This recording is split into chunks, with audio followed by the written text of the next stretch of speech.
It's September 1st, 2024. This is the raspberry harvest from today. As you can see, most of the berries were a bit too ripe. And looks like the grapefruits are slowly maturing now. It's slowly turning purple. And over here's the Chinese lantern plants. You can see the fruit is still maturing, and here's a new flower that just opened. Hopefully it has been pollinated.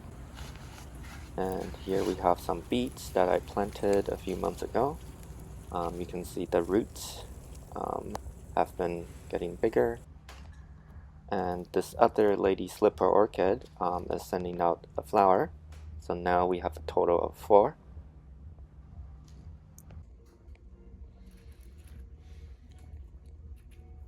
And here's just an update on the orchid flowers from last week. You can see this one has opened.